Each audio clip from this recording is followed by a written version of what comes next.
Hey, Pastor Steve Waldron, I hope you're having a great day or night in Jesus. Hendrikus Berkhof, Christian Faith, an introduction to the Christian faith. And it's absolutely fantastic. I'll tell you, I've been reading through this, and I got a used copy. It's from the library of Herbert T. Messler. I want to say I've heard that name, and it says Sola Scriptura. But I've got so many pages folded down in here.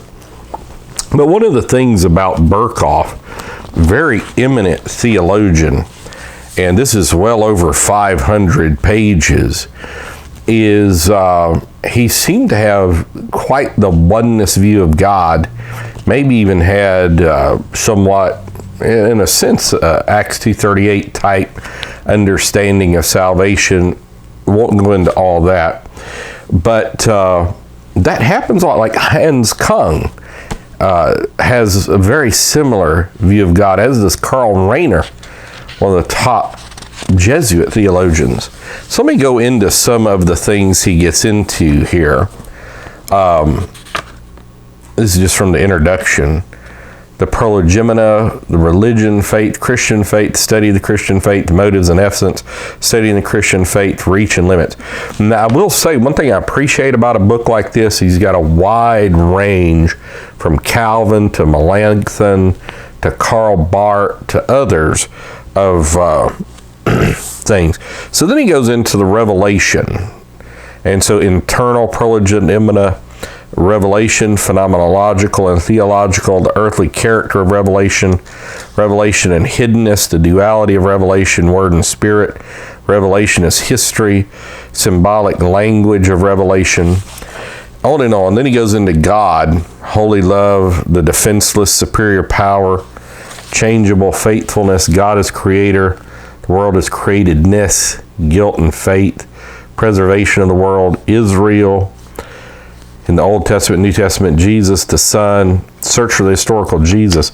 I've been reading through that, the Spirit and the participation, that the covenant community, the church's institute, people of God as first fruits, man and the purpose of God. Just really great stuff. Christ, the Spirit, and the future. Let me see. I'll just read you just a few things that really stood out to me. And this is about how, theologies are broken up. A Trinitarian division of dogmatics is found, and dogmatics, basically doctrine, you could parse it a little bit, is found in Calvin's Institute in its final form, 1559. Anthropological and designer Melanchthon's Loci Communes in his original form, 1521, which is very early, because the 95 Theses were 1517. Schleiermacher, who's accused of being oneness, Christian faith, which starts from the pious self-consciousness, and Kaler's book, which I'm not acquainted with at all, referred to above, which starts from faith to justification. Barth, also called oneness by many church dogmatists, has a Trinitarian design. Classical examples of salvation history theologies are Cosius Summa Doctrines, J.C. Key von Hoffmann, and the foundation of the classical combination was laid by Peter Lombard in his Sententotrianum Libri IV, 1157. Because Lombard was there, Abelard was considered oneness just before that time. I think it was somewhere in that neighborhood. Maybe it was just after that time. Trinity, creature, salvation, sacraments, and last things. And so he goes into Barth making a dramatic change in all of that. And so,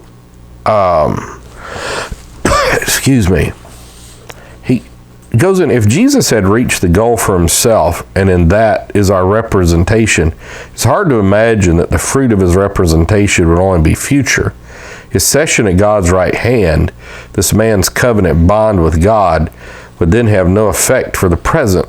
The opposite is the case. The book of Acts, the epistles, and Revelation, which together form the bulk of the New Testament, are predominantly about the work of the exalted Jesus now in the church and in the world. See, that's amazing stuff. That work is mainly renewing work of the Spirit in the hearts and lives of men. He's saying that's Jesus doing that, by which they are involved in the covenant and prepare for the future. You have to have the Spirit to be in the covenant. That will be the subject of paragraph 36 and most subsequent sections. But the work of the exalted Christ does not coincide with the work of His Spirit in us. So you can kind of see where people get that He has some things that would be considered oneness, or at least seem to be. So he's got a section in here, how are the Spirit and the exalted Christ related to each other? So, and I'm going to have to, compress it. The answer is not univocal. Often the New Testament speaks about the Spirit as a power clearly distinguished from Christ as another comforter. Actually, in Greek, that's allos, another of the same kind. The Spirit of Christ who leads us to Christ and in us prays for the coming of Christ. See, all that's very biblical.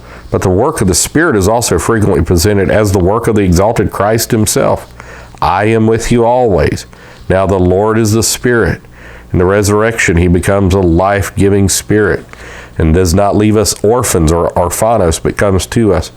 I wish He'd have brought up that He's the Father, orphans. He won't leave us fatherless. He has a great section in here on the origins of baptism as well. John 3:5. So this is just a book to have in your library for Christian theology. You may want to read it from cover to cover. I don't know, when you're young, you want to conquer the world. Then you just want to conquer yourself when you get older. So books like this, I'm not sure I'll ever read them all. The focus of most of my reading is the Word of God. I don't say that to be pious. I say that to be truthful. And I think it's imperative in a world of lies to stay plugged into truth, and then just read things that promote truth and that you can use to help people see truth.